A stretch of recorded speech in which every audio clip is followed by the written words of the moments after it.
Well, welcome everyone to today's webinar, and I'm Brett Murray, and I'm the Chief Executive of Site Safe New Zealand. And look, it's great to be able to combine with Malcolm and Hannah and the team at NZIOB and bring you this series of webinars around a really important topic, and that is mental well-being in our industry. We've seen over in Europe over the past 4 weeks or so a real beginning of a shift from obviously the health implications of COVID through to the economic crises, but also an emerging mental health and well-being crisis over there. And I think we're ahead of the curve in New Zealand in some ways, not perhaps in the infrastructure, but certainly in terms of the initiatives that we're doing as a sector to look to address that and take that on. So today you're going to hear from two really good speakers. I've got Berhampore Peleti from Mates in Construction, or B as he likes to be termed, who's going to give you an overview of the work that they've got going, and he's followed up by Jono Selu from the Mental Health Foundation. And Jono's been doing work in construction for a couple of years, and at Site Safe we've been working with Jono and the MHF team for some time, even through our suicide research project, and since then in promoting the five ways to mental well-being. So I'm going to hand it over to B now, and he's going to kick off with this session. I hope you really enjoy it and get a lot out of it. So over to you, B. Kia ora, Brett. Thank you for that, and thank you everyone for tuning in. It's great to have you with us, and great opportunities. I just wanted to acknowledge the opportunity. Thanks from Brett, as well as the other partners that are here. Look, I'm just going to quickly go through, and hopefully you can stay with me for the next half an hour, and just give you a bit of an insight as to what Mates does, especially in the construction industry, around suicide awareness and prevention, and how that links with obviously mental wellbeing on the site itself. So I think at the end of this session there'll be an opportunity to ask some questions, or you can chuck them up as we're going, and I'll do my very best to be able to answer those as we go. But just thought to be able to start as we normally do when we deliver either on sites or wherever we're delivering in Mates. Just wanted to start with a quick karakia, and then we'll get into the nuts and bolts. So he honore, he kororia ki te atua, he maungarongo, ki te whenua, he whakaro pai ki ngā tangata katoa mene. Choice. So I'm going to go, and hopefully I don't go too quickly. I've got a bit of a PowerPoint here that I'd love to share with you and help me keep on track as well in regards to what it is we do. So I'm just going to try and get that up and running. And hopefully technology is kind to me. I think that is up. Let me see if I can get to the version of that. And there we are there. So yeah, so again, Mates in Construction. Look, we've been here in New Zealand working in the construction industry since October last year. So we're fairly new. And again, our main objective is to provide general awareness training around suicide prevention, and I'll go through as to why that is and the purpose and how we're mandated to do that, which is cool. Originally, Mates in Construction, as some of you might be aware, that we are originally in Australia, so it's been going in Australia, huge in Australia. Most construction sites are in the States in Australia for the last 11 years, and proven to be incredibly effective in regards to reducing the suicide rate in the construction industry itself. So it's that model which has been brought to New Zealand, but has been modified, obviously, for our culture and for the people that we're working with. So there are some similarities, but there are some things that we would do differently. And so I'm just giving you a quick brief. Obviously, we're an independent construction industry charity. We're working on suicide prevention in the construction industry, and we're here by the New Zealand construction industry. But a whole lot of reports done in regards to suicide in the construction industry, and as a result of that, the push has been made for industry to support us to come and actually deliver these trainings and the general awareness trainings and resources directly to the construction industry.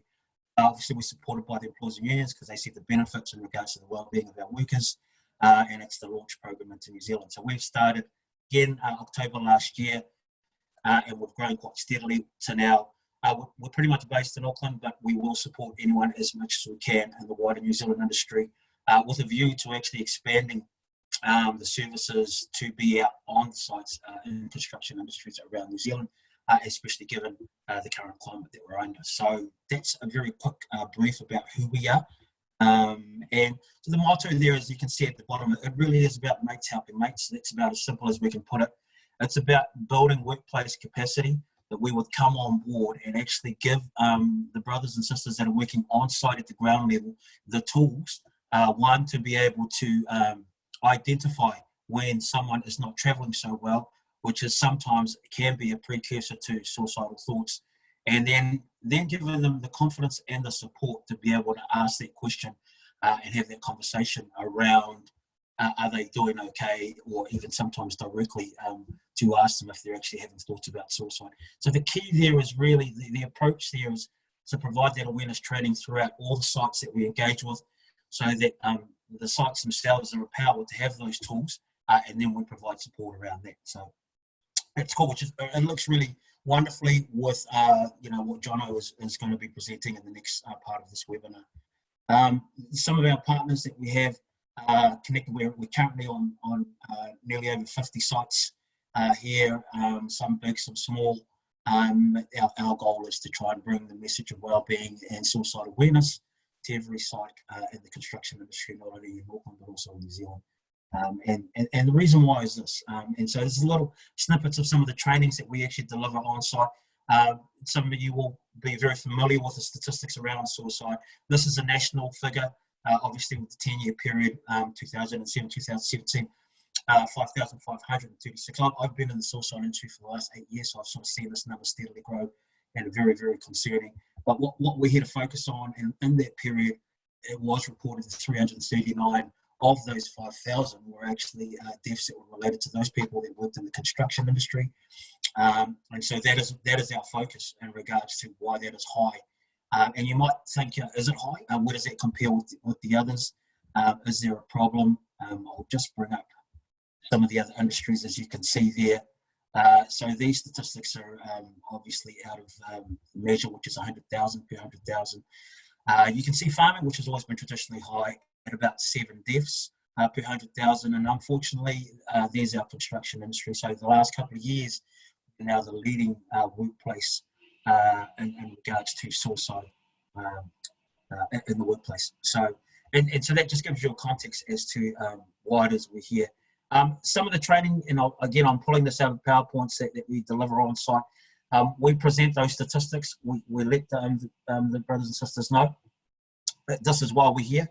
There is an issue, and also we then start to talk about, well, what would drive a person to get to that place. And so I'll just put up here, these are some of the things we talk about in terms of the stresses of life, and that's just a normal life. And on the right-hand side, what we're wanting to do is say, look, obviously there's stresses that happen as part of everyday life, but they can be exacerbated by the fact that you work in the construction industry.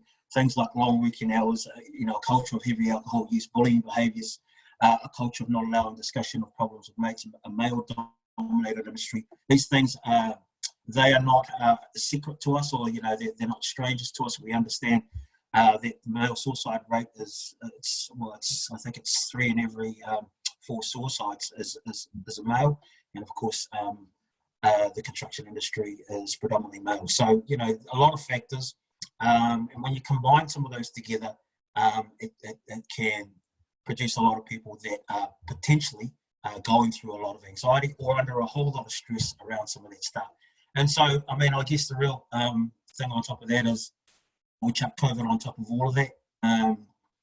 And that's, so in terms of what we've been delivering general awareness and wellbeing talks on construction sites in Auckland since October, prior to COVID coming in. And now that COVID had come in, obviously we can't get out there on the site, but we understand that, with some of the impact that COVID may have, it's even more important to be able to get this message. So we've been engaging online as much as we can. Obviously we've been in lockdown, but we are now in the process of getting back on sites and continuing these talks in this particular climate, which is cool. Hopefully I'm not going too fast, but I'm just going through the PowerPoint. So again, this is what we show on site. Basically, when you're dealing with a whole lot of stuff, and then maybe COVID could be something that comes on top of that. This is a picture of what a person who's going through that might look like. and start thinking about suicide as an option to try and deal with the life stresses that he's dealing with. And that's the picture that we show. And then what we do is we ask them to look for changes. So what does that look like? What does a person under stress look like? What's some of the tips? And so we train our brothers and sisters on the sites to be able to have a look and see effectively how their mates is going. Again, mates looking after mates. This part here is that we've put together an induction, a back to work induction package, which you can get. So all of these resources I'm showing you can get off our website. They're all free. You can download them as a pack. You can download it individually. It's just about getting resources out there for our construction sites to be able to help carry on the corridor around to be safe and to be able to talk. So here's, we sort of go through things, how to spot the signs. If they're angry and agitated, if they change in mood, they're isolating, if they're finding it hard to cope, this is what it might look like. If they're struggling to concentrate at work, that itself is a health and safety issue. The construction site, as you know, is already a very dangerous place. And when someone's under that sort of mental stress, he can be a danger not only to himself but others.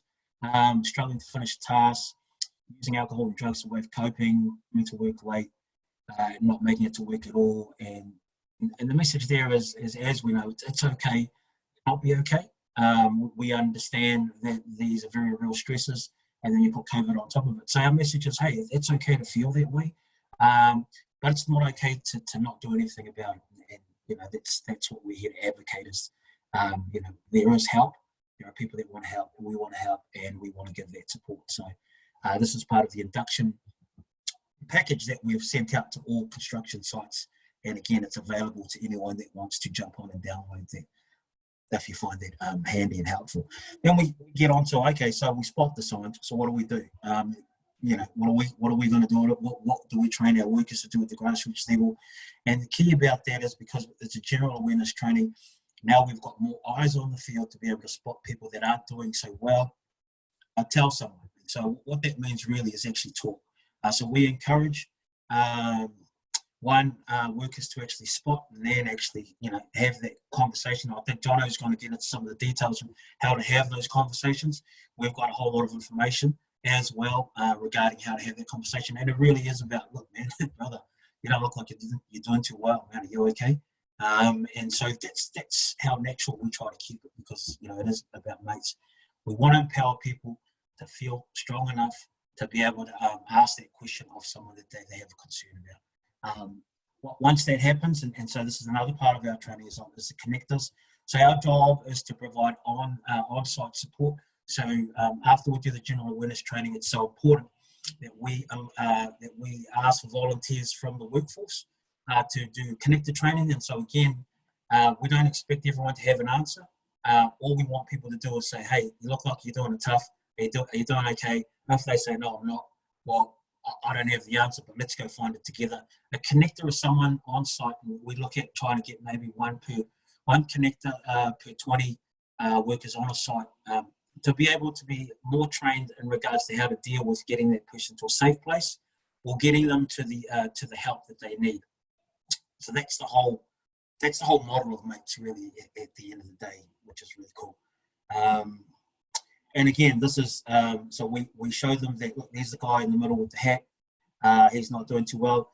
In fact, there's some wonderful services that are out in the community that are available to be able to address what are some of the drivers or some of the issues that are dealing some of that or causing some of that stress.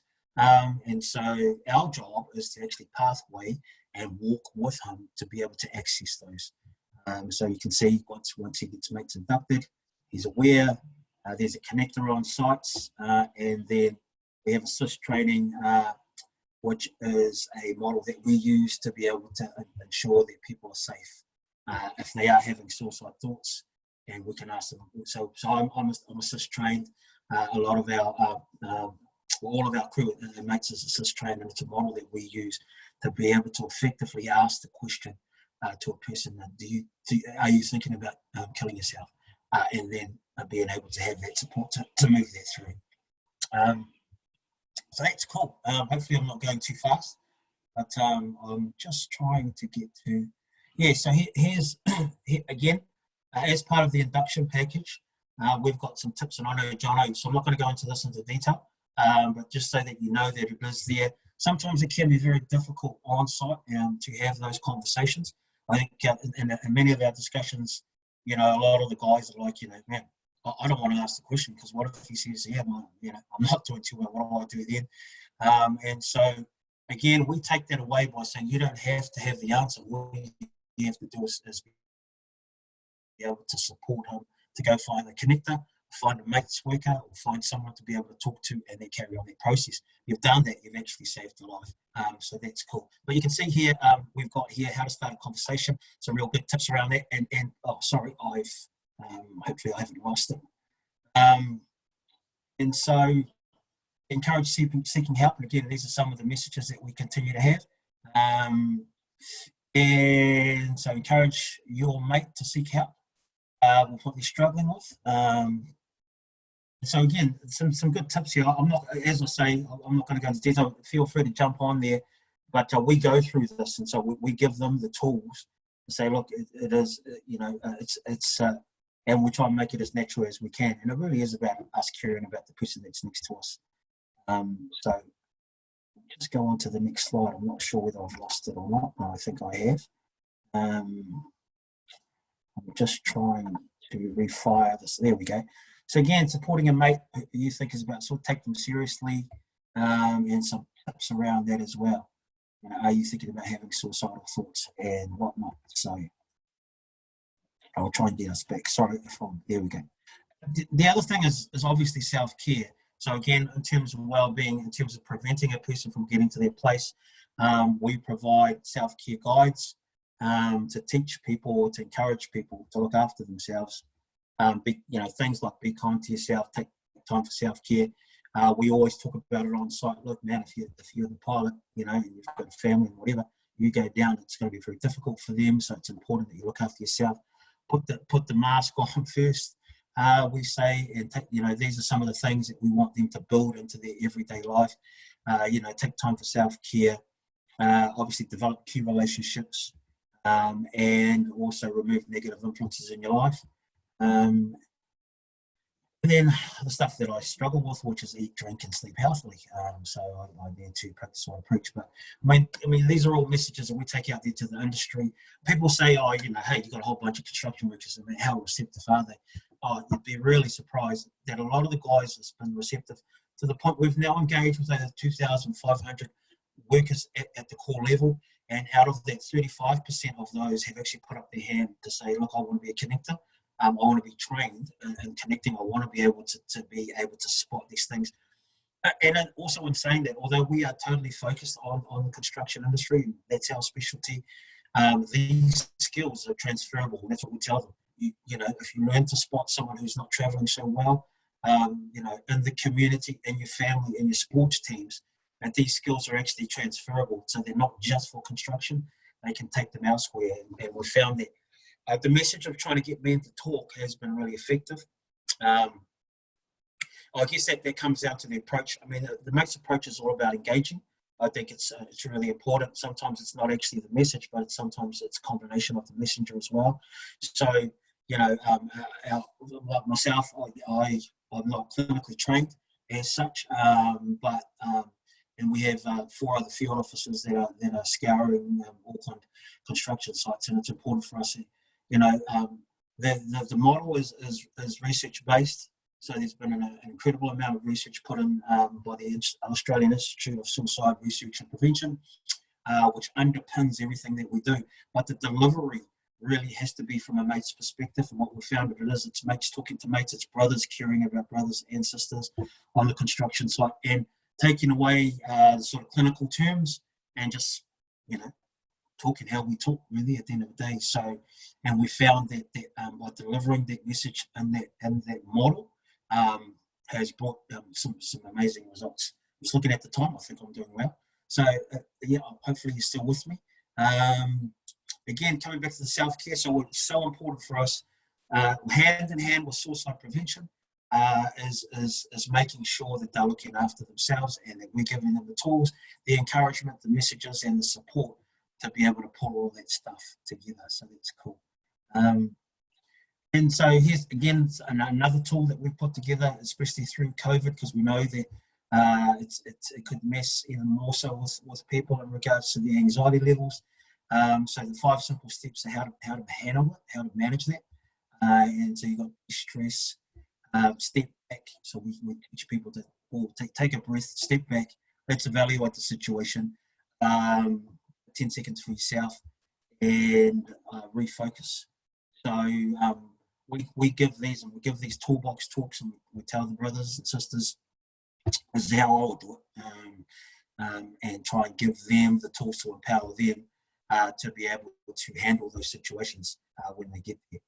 And of course engage. So the key for us is always to talk. It's not a natural thing for a lot of men. It's not for me, although you wouldn't tell because I'm just going on and on and on. But it certainly is a learned behaviour, and so we encourage the brothers. Hey, you know, it's so important to talk and healthy, and it's good for you. So I'm just going to that. So again, at the bottom there, you might need to chat to someone again. It is really about reaching out and letting them know it's okay. It's okay to go through some stuff, but the help is actually there. And we've got our numbers there at the bottom. I think if you go to the website, and I think, the website and any information that you need will be available through there in regards to trying to contact us as well. We've got an 0800 number, it's 24/7 helpline. Anyone in the construction industry and their families can access that if they're doing it tough. We've got a case manager who's clinically trained to be able to help walk through an individual should they need some more specialised help in regards to trying to get them to a place of safety and help, which is cool. And so you can see the resources that are there, which is, again, can be found on the website. So we've got posters, which we try and cover, all the whole spectrum of how people receive information. Now, our key thing is really to be there, to be face-to-face, on site with people and to engage with them. We find that's always going to be the best way. We've sent out group texts. We've engaged via email because COVID has forced us to innovate in terms of our service delivery, and so we've done online lunchrooms. There's a whole plethora of services and initiatives that we've sort of done over the last 5 weeks. But our specialty is getting on site and engaging face to face with the whole site. So again, it's not just the workers, but it's management. As we know, suicide doesn't discriminate. It doesn't really care about social standing. Stress is stress, and so we want to make sure that message covers the whole site from top to bottom. Okay, so here's some important numbers, and again, you can access these as well through the website, which is available to you. Everything is there to be able to access either individual help, or if you're needing help or guidance in regards to how to get these discussions going on your website. Again, I'd love to be able to engage with you. So I'm just looking at the time here, and I'm just mindful that is 12:25. Hopefully I haven't raced too far into it, but I think I've got some questions here, and I'm just going to try and bring them up and answer them and the time that I have. So I think the first one, do you generally find that male connectors are more effective, thus being a more male-dominated industry? Well, I think to answer that question, clearly males are more at risk. I think men talking to men is a key. That's not to say that ladies, our case manager is a female, and she engages wonderfully with the men. I think that it's important that males and men in the construction industry see men talking, role modelling what it is we're saying. So I think that's really key in regards to that. Nice little comment there. You were very good. Thank you very much. I'll take that and mention that. I'm interested to know, with issues of mental health, is there a higher specific ethnic group? So we know, and I think maybe Johnny might talk to that, but the statistics clearly have been that Māori are significantly disproportionately high in regards to suicide rates. And I think the Pacific is not too far. I think in construction, the statistics we have, clearly it is men. Clearly the highest spike is ages 20 to 24. And then after that, interestingly enough, is 45 to 50. That there are unusual spikes there. And we actually talk about that at our training as well, as to why the reasons might be with that as well. Hi B, yeah, any plans to start up in Wellington region? I'd be interested in being involved. We're looking where at all possible to roll this out across the country. I don't know what the timeline is for that. I mean, I know that my CE, if we get to it tomorrow, that's where it would be. And the good thing is that there is online tools and services that can be accessed now. But our view is to try and get field officers, get connectors right across the construction industry in New Zealand. So there are plans. So stay tuned for that, and hopefully we'll use. Kia ora whanau, thank you for what you do. Thank you very much for being on board. Got a comment here. Used your induction pack last week for my staff. Great, that's cool, Nicolette. That's excellent. Thank you. Oh, awesome. Thanks. That's excellent stuff. Thank you very much. Will there be a major construction in South Island soon? We are partnering with Kainga Order at this point, and a lot of their sites are down in South Island. But again, I think if we do roll out, and so you're probably getting a little scoop, an inside scoop, we'll roll out all together. I think the Auckland foray, obviously most of the construction industry can be based specifically around Auckland, but we're wanting to engage with right across the country. So hopefully soon. That's what I say. And Wellington, yeah, some of the main sites that are there. Agree from Trish. These are vital conversations. How would a new site bring you in? It's optimum to bring you in at site induction again at various stages of construction. Is there a place on the website to book some time on the site? Okay, so yeah, go to the website, Trish. Our role is first to engage with the company, and then engage with those that are organising, health and safety coordinators, project managers, and then what we do is we roll out the general awareness training as a beginning. It's an opening doorway to be able to start their conversation, and then from there we come in and we do site talks, and then we try and plan connectors. So the goal is to get on site, make sure everyone is aware about the situation and the issue, and get people trained as connectors. And then continue to provide ongoing support for these sites. Hopefully that answers your question. Looking at the time, 12:28. Thanks very much. Well done. Thank you very much there, Michael. Amir, what's been done regarding work-related suicide factors such as harden up culture, undervalue of cares pathway? Yes, you know, a good question. And as you can see, as part of the presentation, we highlight those things that are specific to the industry. And it really is about trying to change some of the male toxic culture that's there. It's going to take some time, but I think, you know, we want to be part of that discussion in regards to making sure. So we're also engaging with private training institutes to try and talk to apprentices as well, and those that are being trained to say, hey, look, you know, because we don't accept that, you know, we don't accept that situation. I think there's a time up in the construction industry where the guy at the bottom just got heaps of it, you know what I mean? And we just hammered them. And hey, that was what it was, you know, that's part of the initiation. We don't accept that anymore. We see that as harmful, and we've got to open up these conversations to be able to address that. So that's cool. Great to see Justin wants to help. And Nelson, thank you. Do you think mental health checkup at a regular interval will work? Well, we try and stay engaged with everyone, so we have a database of those that want to continue hearing from us. And I think the key is really just putting you know, us and our messages in the front there. So I think that's all the questions, and I think it's 12:30. So I'm just mindful. I don't want to take up any more time because I know that Jono is next, and again, we've really siphoned a lot of stuff off the Mental Health Foundation and modified it to be able to meet our needs. So I think you'll find that you know, it really does go in hand in hand with what we're doing. So I guess on that note, and again, keep asking your questions. I think Brett's going to take a list of them if you've got some, because I've run out of time, and then I can respond after the session. But I just want to introduce. Let me just stop sharing the screen. How do I do that? No, haven't I stopped? Not quite sure. I think I have. Anyway, look, I'll just introduce Jono and get him to come forward. So tell for Jono, and I'll hand it over to you. Thank you, everyone. Thanks, Lee, for that. And awesome presentation. Actually, I was watching it with interest myself. Malo lava sui fuera pa I malatato au lengi. My name's Jono, and as has been mentioned, I work for the Mental Health Foundation of New Zealand. My role there is actually as a health promoter, so I work specifically around workplace mental health and wellbeing. And today I just want to kind of go through some skills that B talked to. So remember all the stuff that B just mentioned, because that'll be relevant in the way that we kind of, how to have discussions. So I'm just gonna do the how to share screen thing. 1 second. There we go.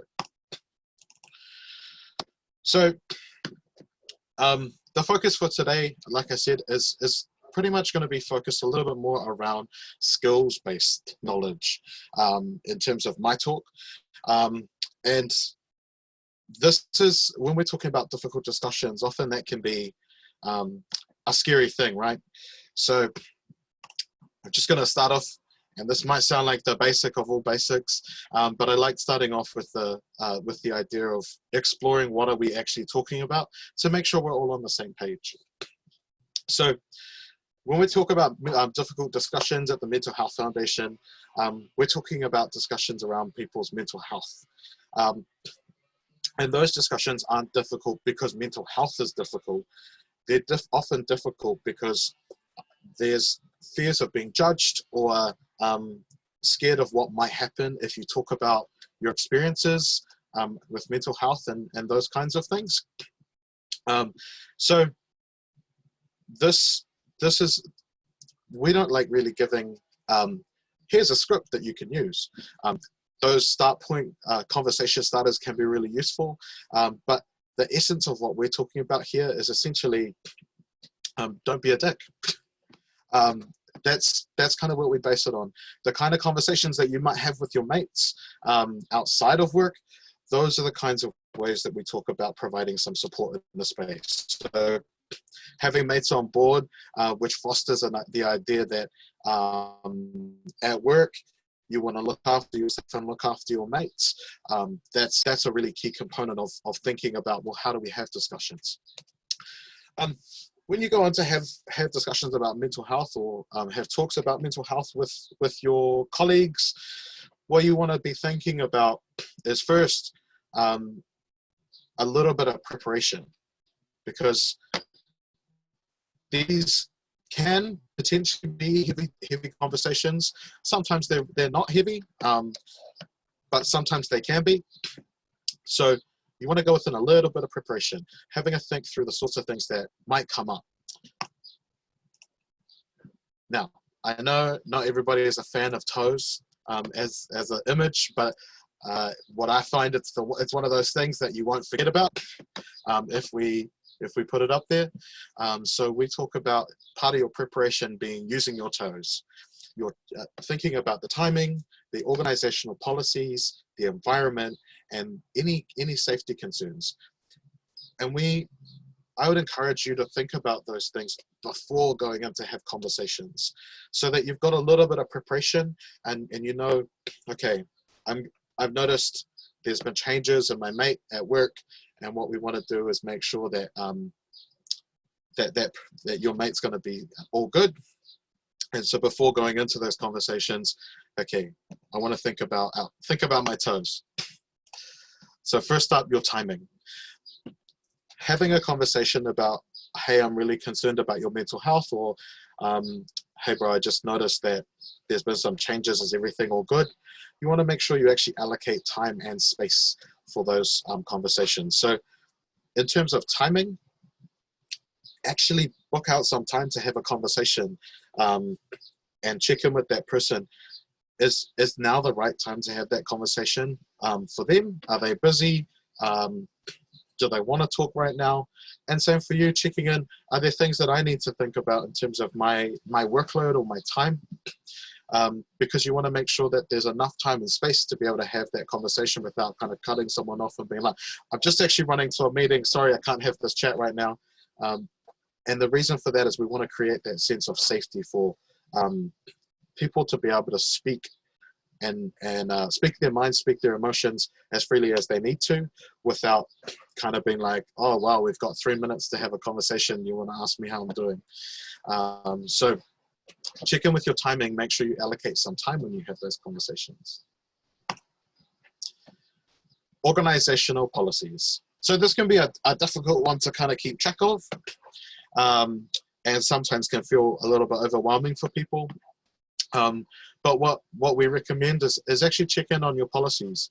What are the things that sit on top for your organization? And sometimes this is the way that we create some safety in there as well. So knowing what supports the organizations provide. EAP, if you've got EAP, can be great, but also if you've got mates involved, how do we, mates in construction in particular, if they're involved with your company or on your site, then those are the kinds of spaces, like what are the support mechanisms and structures actually look like? What do your policies look like as well? So if somebody's saying, look, I'm just really struggling with all of the stuff that's happened, do you have some safety policies in your health and safety manual? Are there some policies around taking leave, especially if you are a manager or a team lead or anything like that? Knowing those policies are really important when you're starting to have those conversations with your staff. And as part of what I include as part of the organization policies, knowing what other supports are around. So having those contact numbers, like the Mates in Construction phone line, having the 1737 number and text line on hand, and even if you have to just chuck them in your phone or put a note into your phone or whatever it might be, however it's going to work for you, having that information of if things get a bit too much for me to be able to handle or for you to be able to handle, then here's the spaces that we can refer on to for support. Your environment. So this actually is a really important one that a lot of people kind of skip over. Where are we even having our conversations? So in terms of this, if you're on site, where are we meeting? Are we meeting where everybody's having lunch? Should we go for a walk down around the block? Should we walk around site and have this conversation? Are we away from people? So there's that privacy. You know, walking up to someone when they're in the middle of the crew is not the best way to say, hey bro, I've just noticed that something's going on. You seem like you've changed a bit. Is everything all good? Because often not everybody is comfortable talking in those situations, especially if they're in a heightened emotional state or they're a bit stressed out. So shifting those conversations and asking, hey, I'm just a bit worried about you. Can we go for a walk, or can we move away from the space? Also thinking about significant distractions. So are you likely to be interrupted constantly? Is there so much noise that it's actually hard to hear what's being said, or hard to be heard when you're talking? So thinking about all of those environmental factors so that you've got somebody somewhere reasonably quiet and reasonably private. Now, I know I'm rushing through these. There's a lot of information to get through, and at the moment I'm just kind of touching on stuff so that y'all could get a good start point, and hopefully that can kickstart some ideas for if you need to have these conversations yourself with your workmates or with your staff. And the other thing I want to note is that I'll send out to Brett and the crew just this presentation and also some links to some more resources that we've got on our website. And I would also again encourage you to check out the stuff on the Mates in Construction site, because it is specific to the construction industry, and specifically suicide prevention and mental health in construction. So just coming back to TOES, the S in TOES is our safety. So what are the safety concerns we need to take into account? Often when we talk about health and safety, we talk kind of broadly, and often we're focused on the physical health and safety of people. But as we know, and as y'all are all kind of here for, mental health and well-being is part of health and safety too.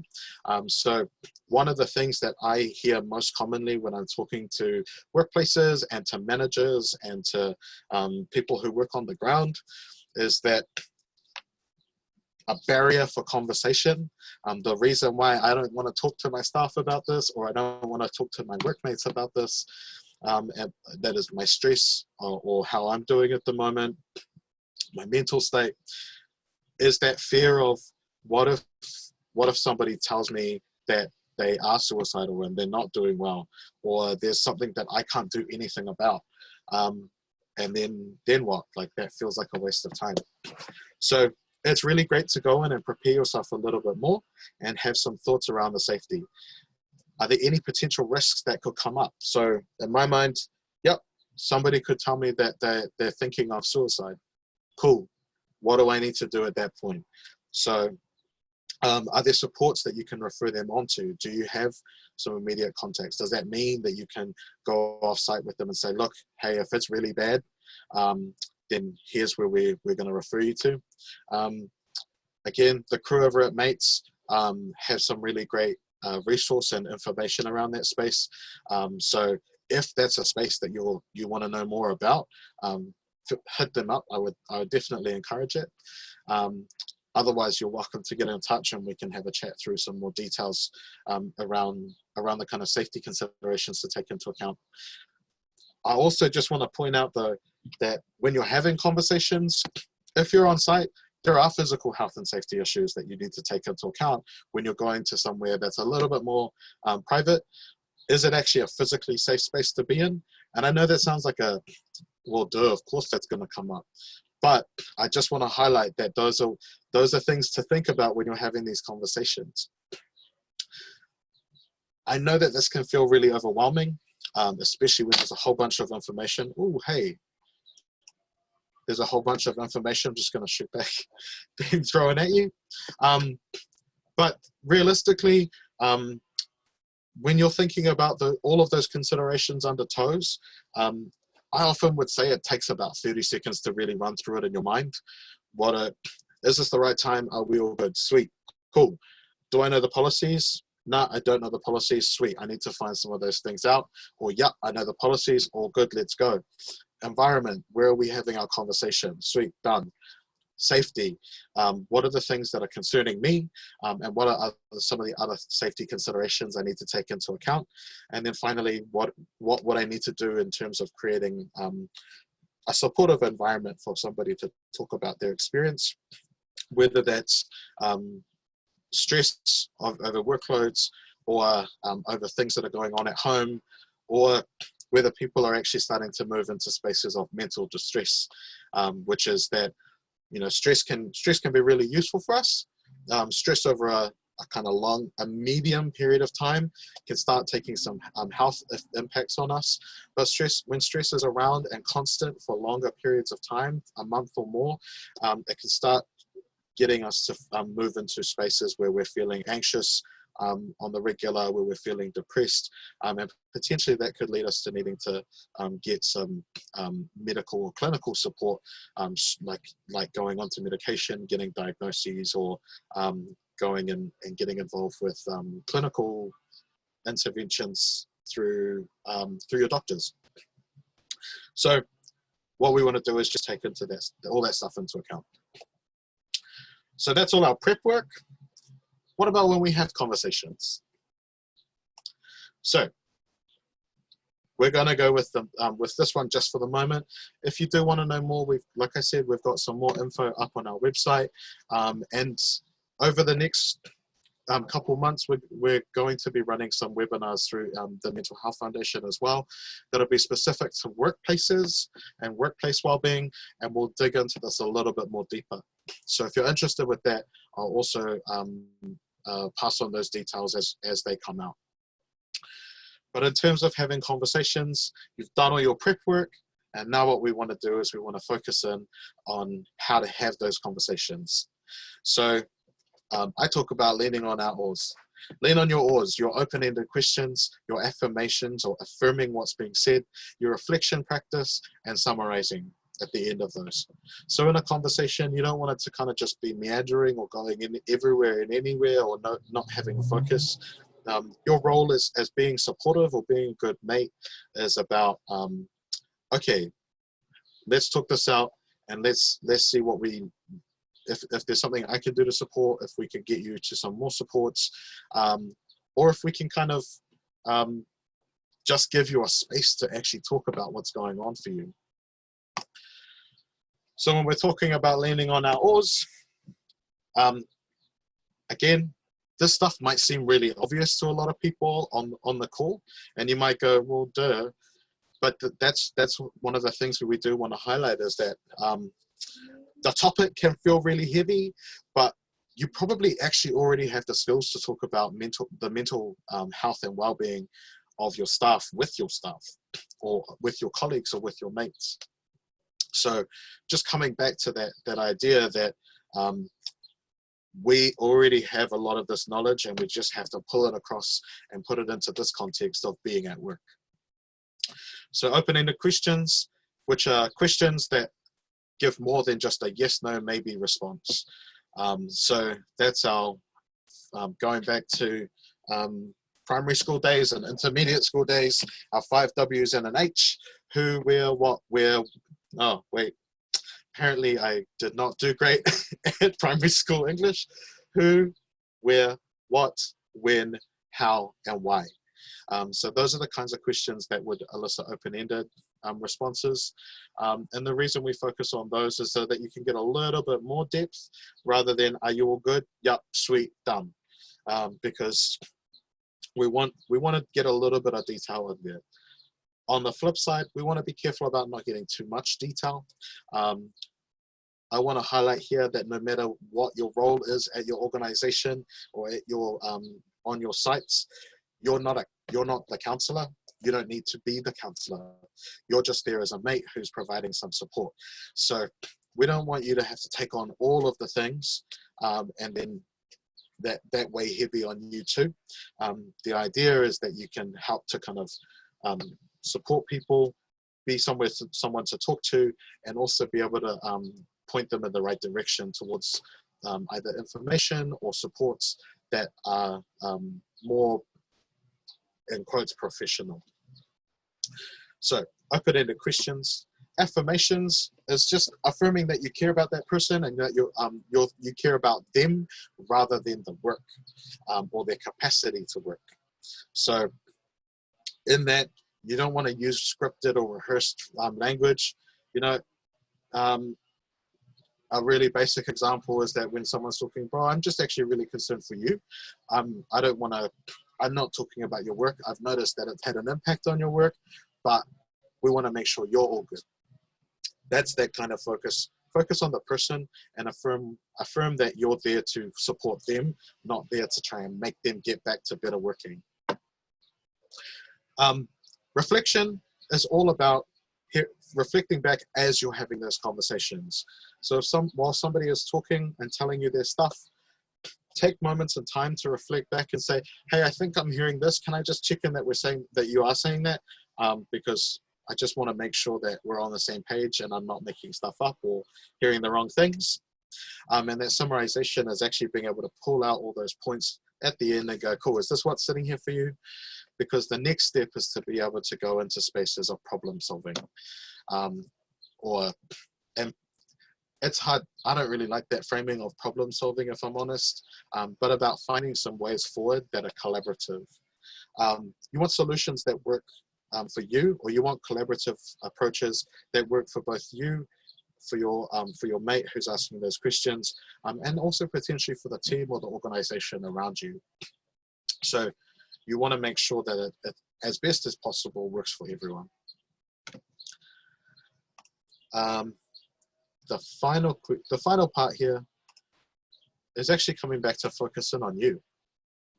So sometimes when we have conversations, especially around mental health, it can be really heavy, and it can kind of sit with you or keep going around in your mind. So I just want to highlight again, make sure that you take some time to decompress and debrief. Decompressing might be doing things that you love doing, and that might be outside of work. It might be taking a few steps back for a minute or so, taking some breaths and going, okay, cool, I'm good now. But it also might be, and I would recommend that this is an important one, is that you take that time to debrief with your with somebody else, and you don't need to necessarily tell them that there's a particular issue sitting on top for any one person, but it might be that you just take that space and time to debrief on things, so that you're creating some safety for yourself, because we want to also make sure that our whānau who are doing support work, whether you are a manager or whether you are a colleague, that you've got that support around you too. I'm gonna stop it there. Are there any other questions? So there's a couple in the Q&A. What are the 0800 numbers or text numbers again, please, for MHF? So Mental Health Foundation, we ourselves don't actually provide clinical support. Our role is health promotion and policy advocacy work.